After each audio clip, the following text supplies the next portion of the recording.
This is a very tough time. Okay. We just have lunch recently, we have one talk, so attention is a bit on floor levels. And I want to start this by saying I really appreciate what you have done here. I have lots of fun, I'm learning lots of things. It reminds me when I was still a physicist and all of this cool stuff happening, and it's really crazy to see how much progress has been done in the last 5 years. So I had lots of fun. Thanks a lot. Now, that said, I have to apologize because so I was reading today, doesn't really fit any of these things here. We love you anyway. Well, thanks. I hope so. Okay, yeah, I didn't connect this to my computer, which makes sense. It's not working. Fermin disappear, and I need to run. Is it there? Yes. Yeah, 2 lines. Not You need that. another USB port. Great, perfect. Is this the same thing as? Yes, you insert it into your USB port. All right. And it should work. Yes? Yes, it's working. Right. So, for those of you that don't know me, I am interested in statistics of language. I do something that is completely different. I don't work on generative models. I don't work on physics-inspired models. There's all of this coolness about big data. I work exactly on the opposite side. I work on small, noisy, corrupted, incomplete, and correlated data. It's like small data is in my domain. And I'm very interested in statistical methods that allow you to make causal inferences out of observational data. This is me on Monday, and this guy here is Donald Rubin. He is one of the fathers of causal inference with data. So I am actively working on these things. I am interested in this. It's not like I'm just talking about this and I'm sleeping there when I'm talking about stuff. This is really cool. I'm really interested. And also, it's not about my own work, but I am an associate editor of the Journal of Language Evolution, and I'm really happy with promoting work of this nature there. So if you have a paper that you think that connects seriously with the issue of language evolution, I'm happy to take care of it as an editor. So please send stuff. Now, let's go to the talk. In the program call, there was this requirement that you have to talk a bit about your work. It's very hard, much more when you're not within departmental boundaries. It gets very awkward every time someone asks you, what do you do? I say, you work with linguistics. It's not linguistics, this is mathematics, not really statistics, not really. I think this is the best way I have to describe what I do. If you think about typologists and historical linguists as describing which language structures exist where and when, what I do is to study the same object, but now conditioned on other factors. So I'm interested on the factors from biology, from cognition, culture, environment that shape the distribution of linguistic structures through time and through space. This will be a very TLDR description of my work. So as I said, I combine data science, cross-linguistic knowledge. I usually collaborate with lots of people that are experts in different fields. And I'm not very friend of theory in general. And this is a recurrent criticism. Actually, a couple of years ago, I asked Ramon for a good advice. I told him, what should I do, Ramon? I need to get a job. So he said, you should pay attention to theory, Damian. And this is a demonstration. I haven't followed your advice. It's a demonstration of my little authority. No. I think it's a great. It has to do with my brain. It says like my brain doesn't fit very well with theory, so I'm just not a kind of person. I'm going to briefly walk you through some of the stuff I worked on the last 3 years or so.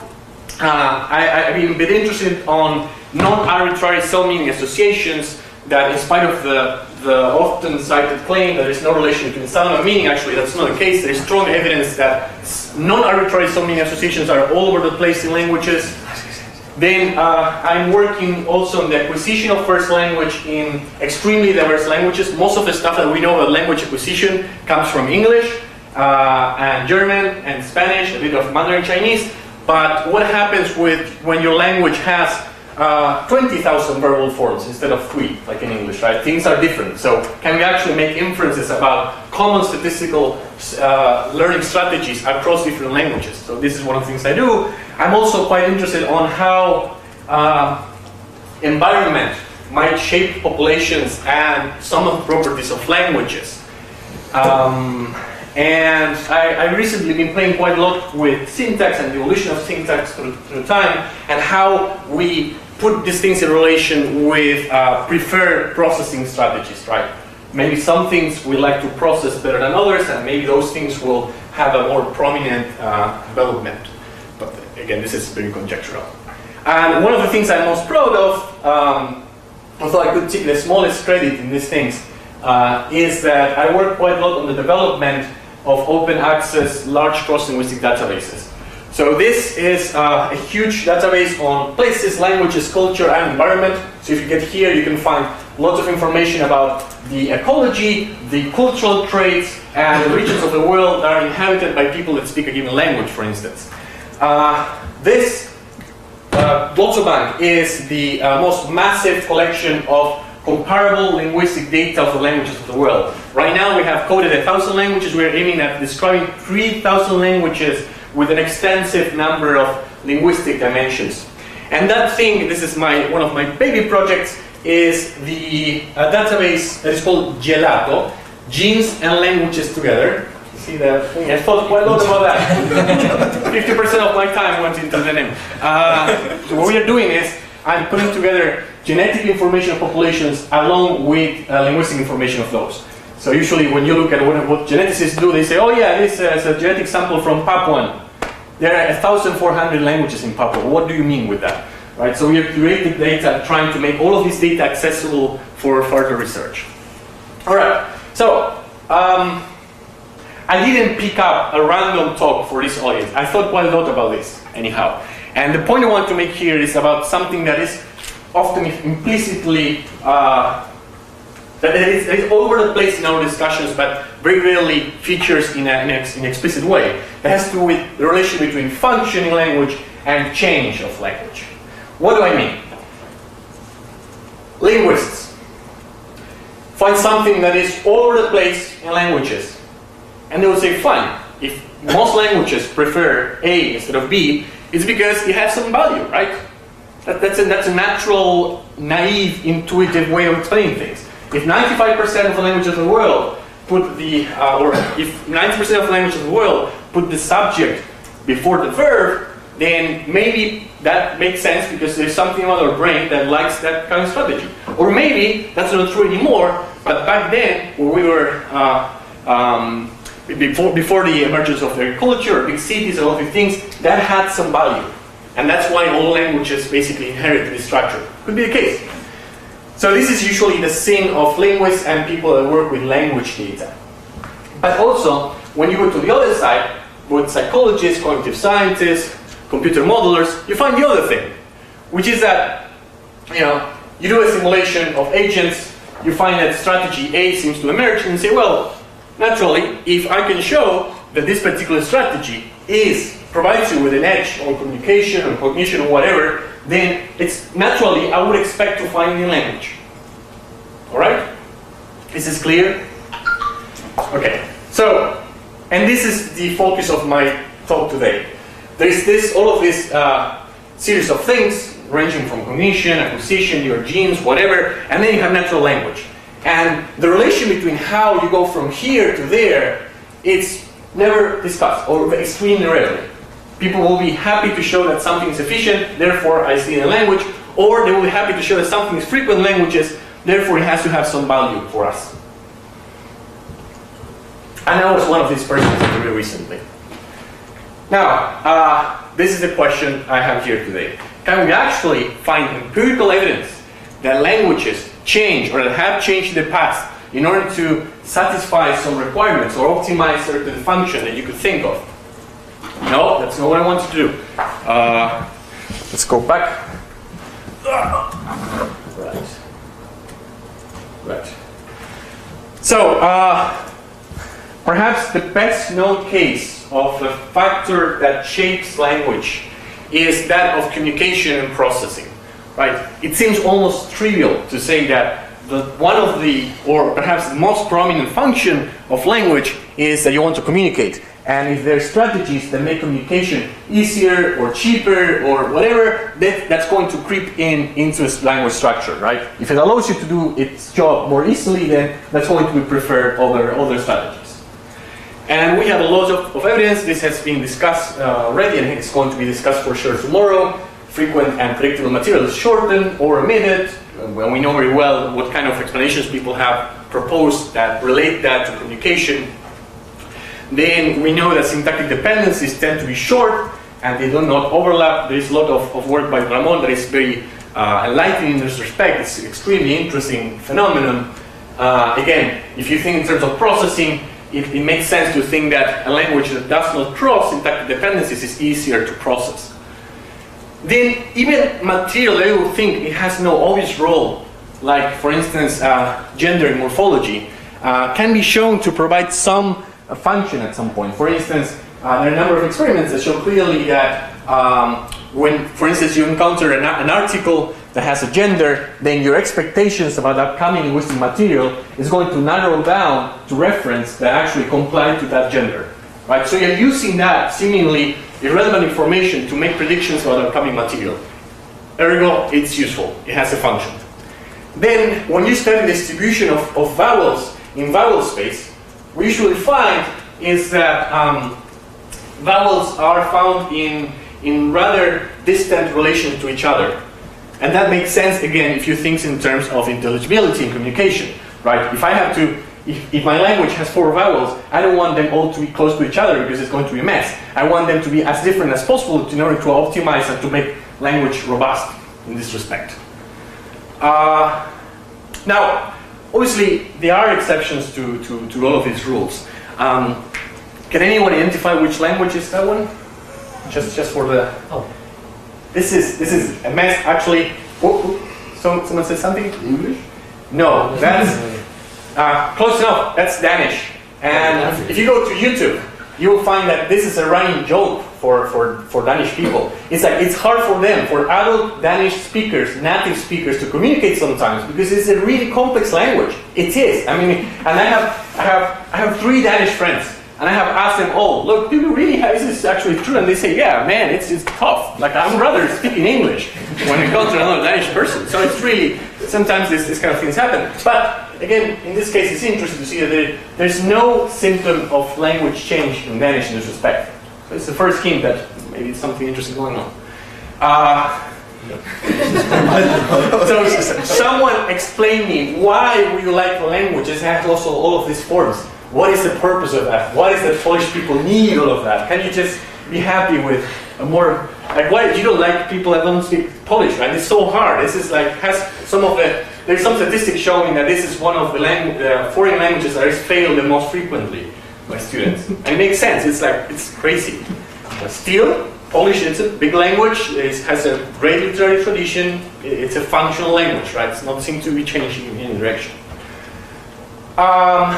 Now, what one could say in all these cases is that this is not a big problem because, and there are usually 2 arguments that people use.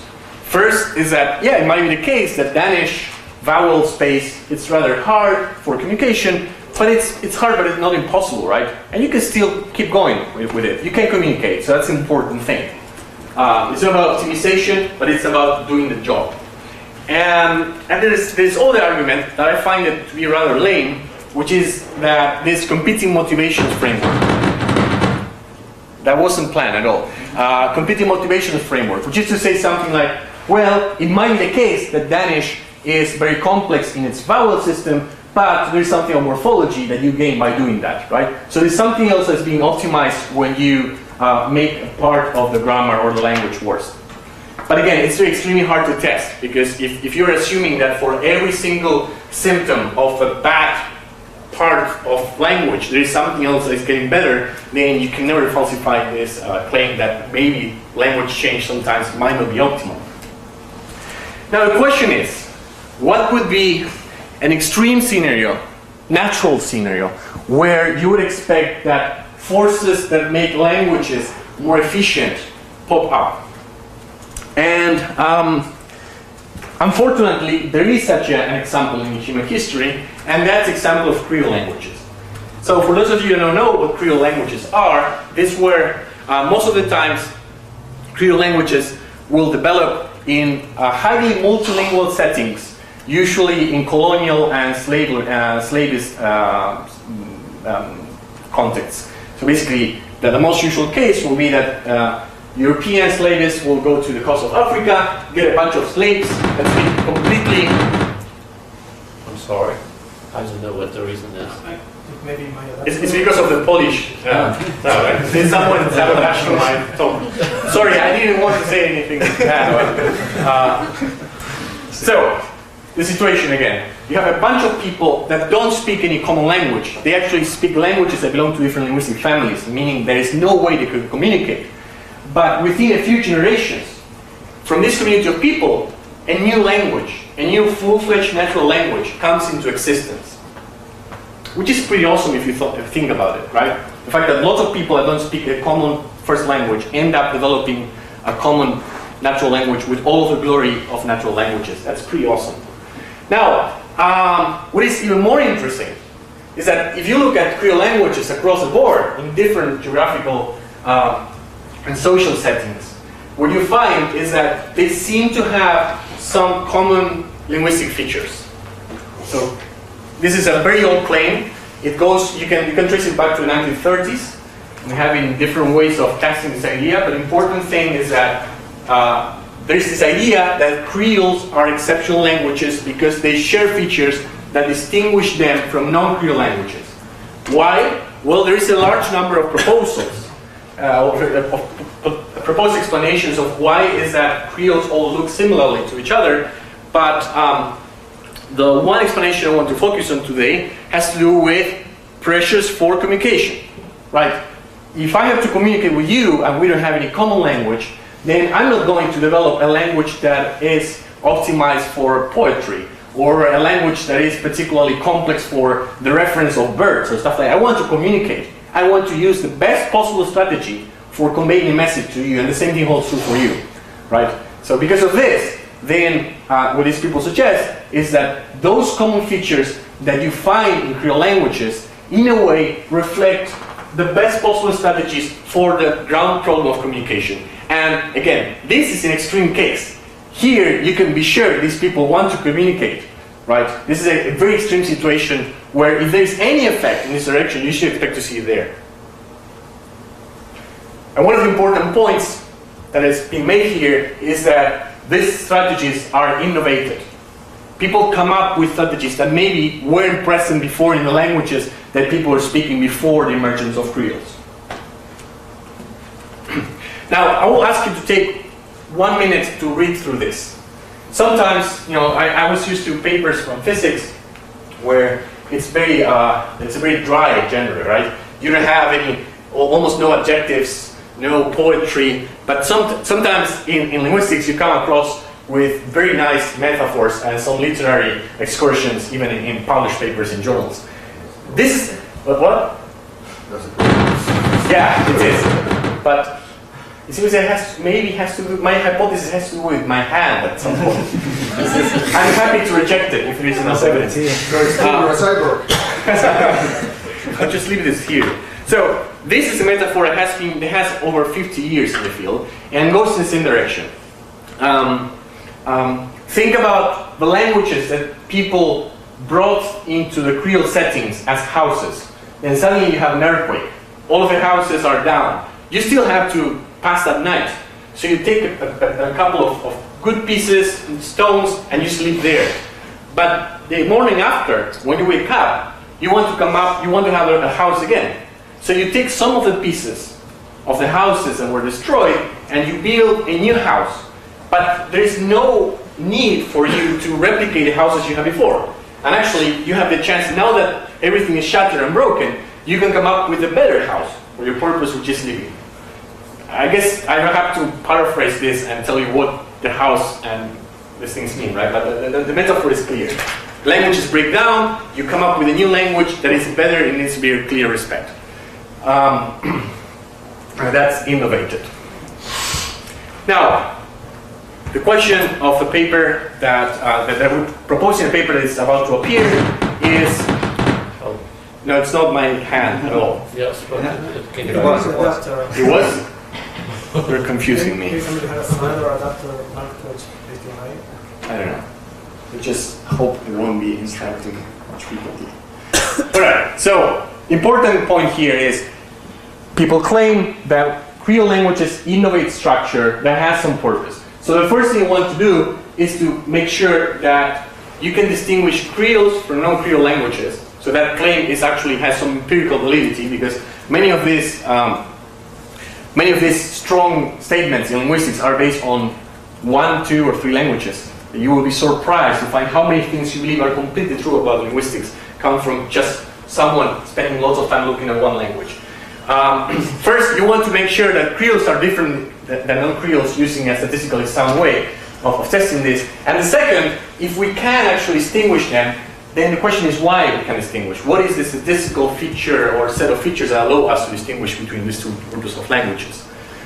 So we took a bunch of Creole and non-Creole languages from a recently published database, the largest database on Creole languages, with a bunch of structural features covering phonology, verbal domain, nominal domain, clausal syntax, etc. Lots of different things. And the basic idea, as I said, I'm very happy to talk about the statistics and the actual details of these things. I'm going to be glossing on a large number of interesting facts, but the important thing is that you have all of the description of these languages and the label, whether they're Creoles or non-Creoles. So you train a classifier to distinguish Creole from non-Creoles, you permute the labels and see whether a permute set of labels is able to pick up the distinction Creole, non-Creole with the same efficiency. Very straightforward, right? I'm going to be using random forests with some modifications, which is a very standard machine learning technique to classify things. But I'm using other techniques that are more stringent as well, and the results more generalized. So the important thing is that here I'm going to show you the results of the distributions of the permutations and the real data. And this is what is the percentage of Creoles that our classifier is detecting out of the real set of Creoles, and this is the percentage of non-Creole languages that are being picked up as Creoles, right? And I have two distributions, one in blue, which is the permute data, and in red, which is the real empirical data. And I have several data points for the real data because there was some need of imputation. So just to understand, is that hits and false positives then? Yes, exactly. Yes, this is okay. Normalized to the population, right? So this is, and this is what you find. So that means that the real classifier is very precise. It picks up most of the Creoles and has a very low false positive rate. Right? It really picks up very few languages that are non-Creoles. Whereas if you randomize the label the Creole non-Creole distinction, you get very bad classifiers most of the time. So this is clearly, there is a clear statistical signal that tells you can distinguish Creoles from non-Creoles. Yes? Sorry, I missed it. What's the balance of Creole and non-Creole languages in your database? So it's about 2 to 1. 2 to 1, Mm-hmm. all right. And I try, for instance, using weight regression so that basically is a 2 to 1 ratio in the stuff, so you're not biased towards only getting the most populated group. The results are very similar to each other. And one question about Yeah. this though, I mean, the Creoles you have there, Yeah. if I bet they're mostly based on English, French, Spanish, and Arabic. Yes. And some Austronesian and Australian languages, yes.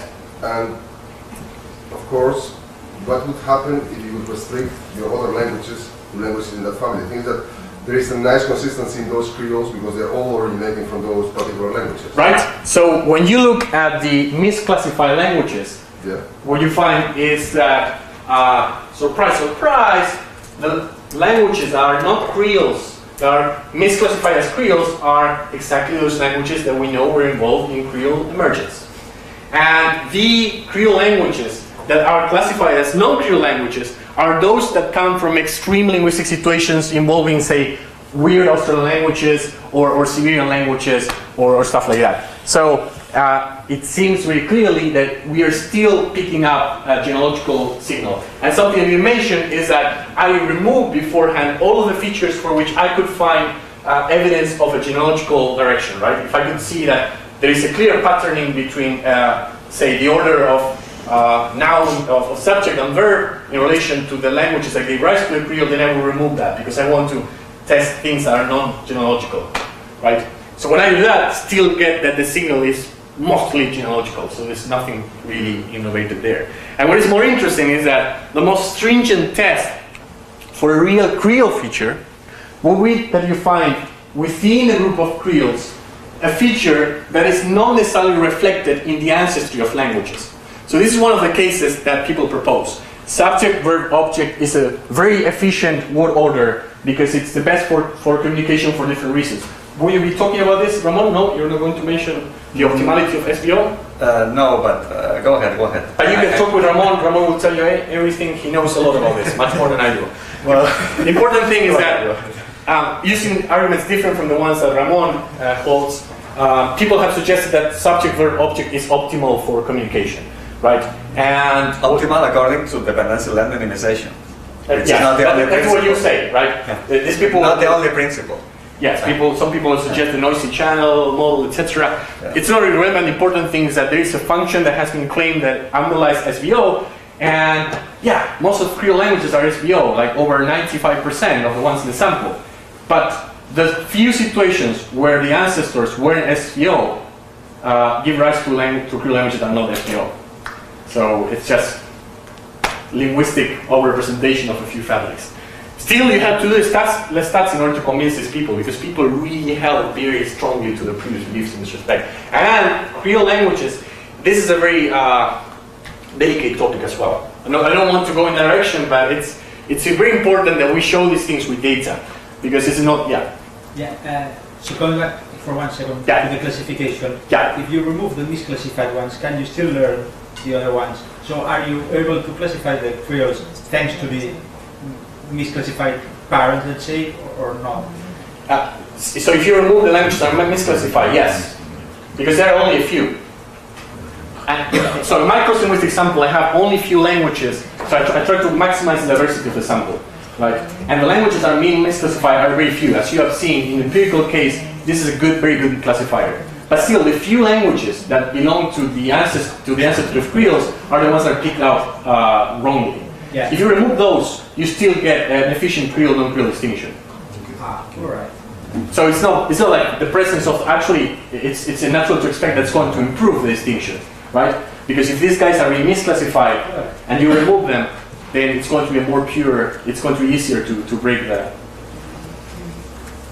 Right. It's not given that happens, but it makes sense. I mean, yeah, all right. I mean, it could be that if you need to see a cluster, you need a few of them, Anyway. What do you think? So, I think that there are a bunch of languages that are similar, which are Creoles and their ancestry, right? And the non-Creole languages that belong to this cluster are misclassified, which means that this is lowering the any scoring of the classifier. If you remove them, you expect to find it's going to be a better classifier. If you still can find them, yes, right. But why won't you be able to find them? Like, actually, these are the ones that are conflicting the signal, right? Those are the ones that are noise. Yeah, sure, that's the... All right, yeah, okay. You have an argument for it, because I know. Okay, we talk later, yeah. Yeah, all right. All right, Can you say more about the features that counted for this classification? Yeah. Because it's VO and... So there's a bunch of things have to do with, for instance, the expression of nominal plurality, whether you have explicit morphological marking for saying that something is a plural. There is also some stuff that has to do with the whether the definite article has the same form as the word for one, which is it's a very common strategy found across languages. There are a few things that have to do with like very boring features actually. Nothing that you say, wow, yeah, this has actually to do with language, like the identity of coding of commutatives and instrumentals, right? When I say I'm going with Ramon to eat tapas, when I'm saying I am going to eat this cake with a knife. So this is the first case is a commutative, the second case is instrumental, and English code them in the same way. A lot of languages have different ways of expressing this, and Creole's usually the same thing. So this is one of the features that is very. This is a very important point. Why? Because the features that allow you to distinguish Creole from non-Creoles, they don't come from a clearly consistent group. If I had found that the things that distinguish Creole from non-Creoles is, say, restricted to semantics, or to phonology, or to something I could make sense of, then I could say, well, maybe there is a story there. But it's just a bunch of things that are mostly genealogical in nature. All right. So the interim conclusion here is that, in spite of what has been said here, this extreme situation doesn't lead to any obvious signature of the optimization process, at least as picked up by the test I proposed. Now let's go to the second case, which is the rise of labyrinthes. And I have said that most people will be happy to agree on that communication and processing have an impact on the structure of language. And at some point, every single reasonable human will agree on that's the case. Now, when it comes to the biology, that's a completely different issue. Most linguists will be very happy to say that the actual biology of humans doesn't have any impact whatsoever on any linguistic structure. And the easy argument for this is like, well, take a child from any ethnic group, put it somewhere else, make another language. You won't find there's no difference. There's no difference in efficiency or the rate in which you learn the language or anything like that. Take Creoles again. If you go to my country or to Brazil or to Cuba, you will find people that have genes that come from the other side of the Atlantic, but they speak a language that is mainly European. And they don't seem to have any problem learning those languages or using it full glory, right? That's out of discussion. Now, I think this makes sense, but this doesn't, okay, this makes sense, right? It makes so much sense that it doesn't even make, I won't invest any time discussing why there might be a way around this thing. So, something very interesting is that for about 95% of the history of our species, we have been hunter-gatherers. And something very important about that is that the diets and the behavior of hunter-gatherers, at least of pre-Neolithic hunter-gatherers from what we can reconstruct, was extremely heavy in terms of wear, of tooth wear. So if you don't have pottery, for instance, for cooking food, and you have a piece of meat that you want to eat, you just go directly and bite on it. It's very well attested, even in contemporary traditional societies, the usage of teeth as a third tool. For instance, have you ever seen how, I know, in Southern Africa, there's this bakery tradition, they just take some plants and they use the teeth, they soften this material in order to weave all of the basketry. And usually what you find, and you can see this if you go to any anthropological museum, is that this has an impact on the structure of the bite. And this is not something speculative. There is a lot of very good anthropological evidence that shows that this is how our teeth look like, right? You have cusps, you can feel them here, but the moment you're exposed to a heavy wear diet or behavior, this surface gets flattened. And more importantly, your superior teeth here, instead of having an angle, the overbite and overjet, if you pay attention to your teeth, they have a small angle in relation to the baseline. You go like this. Then these teeth, there's a change in the alveolar bone such that they become upright and the cusp disappears. So as you can see, the teeth of this guy here was completely flat, produce a perfect occlusion. There's no angle. The teeth are like this. And again, this is an out of discussion fact. It's very well established. I'm not saying this. I'm not the first one to claim this thing. Now, what's very important is that there are a few articulatory gestures that depend very I'm sorry for doing this. It was the best possible picture I could find for this. But there are a few things that we do that depend strongly on the angle that our teeth produce in relation to each other, to up and down. And these are the labyrinthes. If you pay attention for a second how you produce an F, you'll see it just move slightly your lower lip and put it in contact with your upper teeth. And it's such an easy thing to do. And why is it easy? Well, because your upper teeth are protruding. You just have to make an extremely small movement here in order to produce an F or a V. So we hypothesized, and actually this is an idea that has a very interesting pedigree. Actually, it was Hockett, the very famous linguist who proposed this in '84, that labyrinthes, their emergence is related to diet and behavior through this bite structure. What kind of evidence do we have for that? It sounds like a crazy idea that someone will... So you have to be particularly good at making the case in all possible dimensions that you could conceive. So the first thing that we did is that we came up with an articulatory model of the actual effort cost of the production of this articulation, or FAB of an F, right? So this teeth configuration corresponds to our present day byte. So pay attention for a second there, you have this, right? And there are a number of dots there of reference that we use to measure the tension as with finite elements in engineering. Right? So we can have a measure of muscular effort. Now you change the byte, now you have the perfect occlusion situation that was characteristic of hunter-gatherers, and you do the same thing. And then you can go to those reference points that correspond to different muscles and basically compare the actual muscular effort of those things. And you can put that in relation to metabolic cost. And the important thing is in all interesting dimensions, you find that levi dentals in the hunter-gatherer condition are about 2 times as costly as levi dentals in the present day configuration, which makes sense. If you think that your teeth are inside of your mouth and you have to put your lower lip inside of your mouth, that's a hard thing to do. It's not straightforward.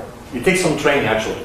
And it's very interesting to see that dental labials, the sounds that you can produce with your upper lip and your lower teeth are not phonemes in any language of the world, which will be the sort of the complementary thing corresponding to this edge-to-edge condition.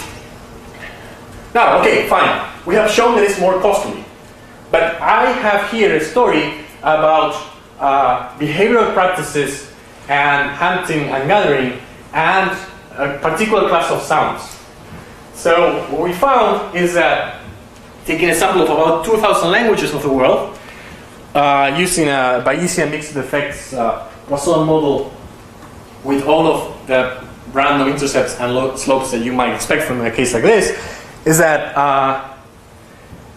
hunter-gatherer groups have only between 30 or 40% of the number of levi dentals of that of food-producing populations. So actually, statistically, you can show that hunter-gatherers as a group have much smaller number of levi dentals, most of the time 0. What are the colors in this plot? Blue is hunter-gatherers, right? Yeah.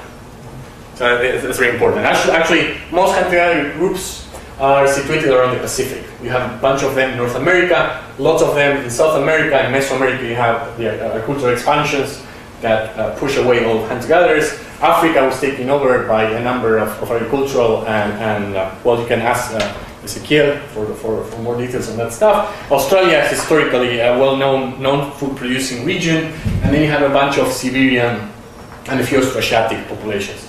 So this is the typical distribution of subsistence. And again, this model you find this, but still, we're making a claim about history. So Quick question, yeah. Does it mean that levi dentals exist in these languages, but they are used less, or so they do okay, exist? I didn't say that. So we have a description of the actual segments that are used in these languages. So you go to a language and you count how many different levi dentals you have. F and B are the most frequent, are the fricative levi dentals, but there are a number of other levi dentals that exist as well. So actually, I think we have found like about 8, I think. And you just count the number of levi dentals in each language, and you find this difference in the coefficient that separates hunter-gatherers from non-hunter-gatherers after you control for area, for linguistic family, for all the usual compounds. Okay, thanks. But you don't count how often these levi dentals are used. There's no way of doing that because we have more. I mean, actually, with the Bible, one could think that it might be a way of getting actual frequency statistics on this, but it's very hard because actually something we have found is that many times, for instance, in Australia, we have a few cases where people claim that there were levi dentals. But it's weird because we know that like there are no Australian languages with fricatives in general, in particular with these fricative levi dentals. But when you go to the grammars, you find that people from certain traditions of linguistic description will write F where they wanted to produce it bilabial, for instance, like a V, something like V, they will write it as an F. And you just can't tell. You have to know that that person belonged to a tradition that used to put these two things together. And also, it's like, it's such an easy, it's a symbol that you want to use, right? So if it, in a way, if it appears something similar, you will just go for that. So there's a lot of noise in the data. But even with the noise, we find an extremely clear pattern emerging in all different continents. Right? So this is a relation you can see regardless of the area of the world. Now, what I was saying is that this is just a synchronic observation, but you want to make a point about history. And one of the things we have done is we study the history of labyrintals in European. And one of the cool things about the European is that no one reconstructs labyrintals back to Proto-European, but every single branch of Indo-European has independently developed labyrintals. And when you look, when you reconstruct the probability of finding a labyrintal through time, surprise, surprise, the probabilities start to increase 0.5 after the emergence of agriculture. So,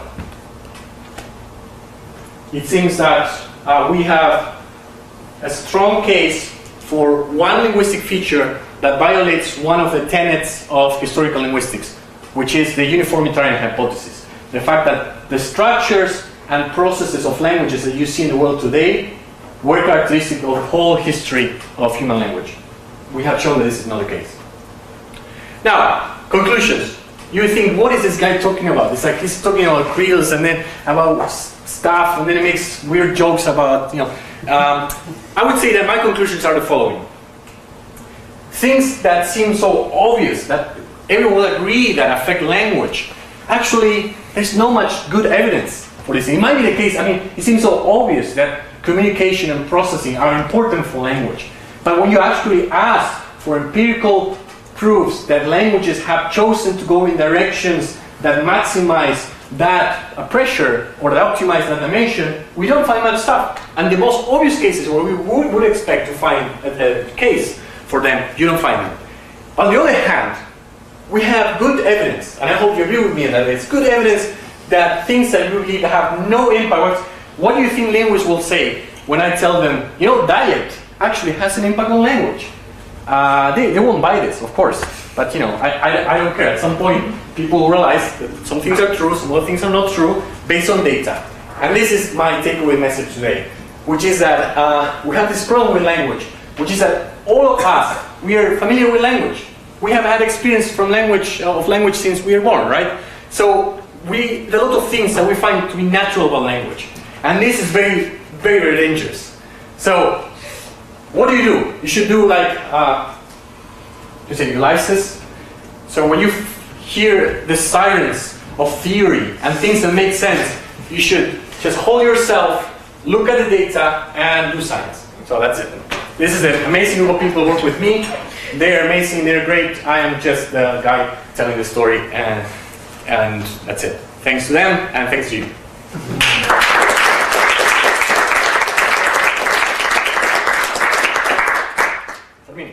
Yes, I completely share your skepticism on the arguments on optimality of language for communication. And in fact, there is a new perspective I've been seeing recently from Shimon Edelman, where he's claiming that all these things that language is for communication is actually bullshit. So the main goal of language is not communication. And he gives two examples in the history of psychology where things that seem pretty evident were not evident at the end. One is memory. So people thought that memory was for storing things, to have storage of what has happened. Nowadays the view is no, memory is for doing things. And it developed for doing stuff. Second is for vision. In this case was Marr himself who already posed, no, vision is not for being aware of your environment, which was kind of the evident thing. Vision is there for doing stuff. And he's claiming that language is again one of those cases. Language is not there for communication in humans. It was not evolved for communication. Language has evolved for doing stuff. We're going to hunt together. The communication, we don't care. We just care that the hunting is efficient. I'm very sympathetic to, actually, I would be happy for someone to tell me what's going on, because it's not nice when you go to work every day and you just say, what is going on here, right? What language? So yeah, please do share the I'll send you the paper by Shimon. Cool, thanks. Great. Yep. Do you think there might be any way in which you might be missing evidence of language change driven by the factors we assume that are changing, because you're looking at the entire language. So there might be selection for efficiency in particular bits of the language, particular aspects of communication that get washed out when you just look at the whole thing together. Sure. I mean, I'm happy to accept or to look at things that people think that, but I think the problem with that is that languages are huge.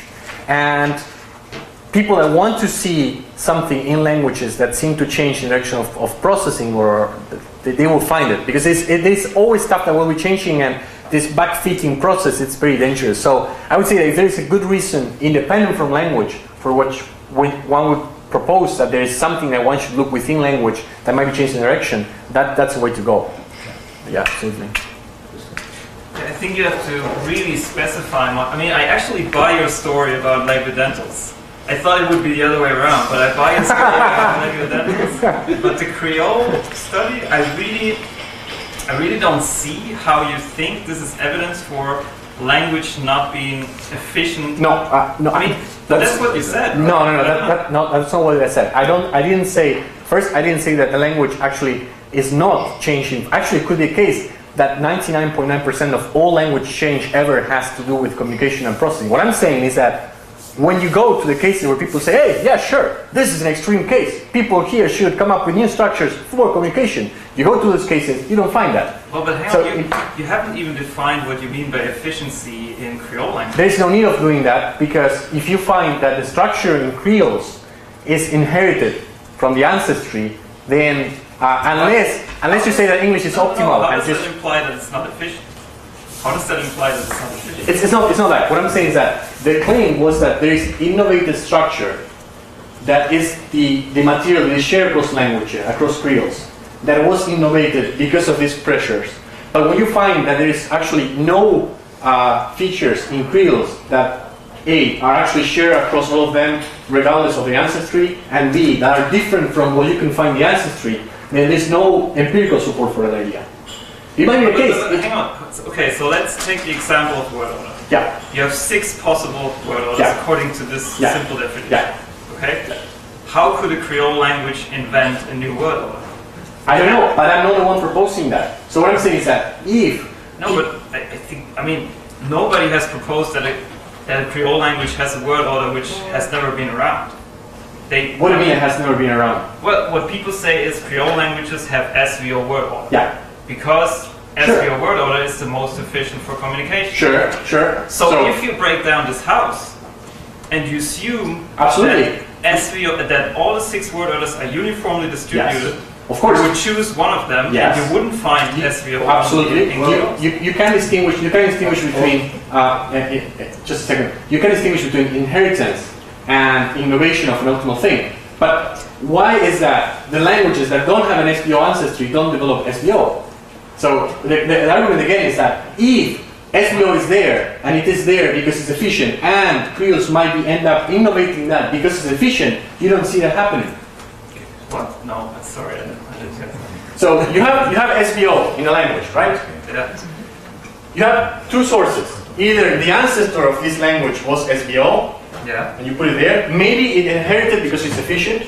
Maybe because it's not. I don't care. Or the language the ancestor has a different order, but this transmission was interrupted, and the language developed SVO de novo. Yeah. Right? If you could find that, empirically speaking, well, you do. When you have this, what?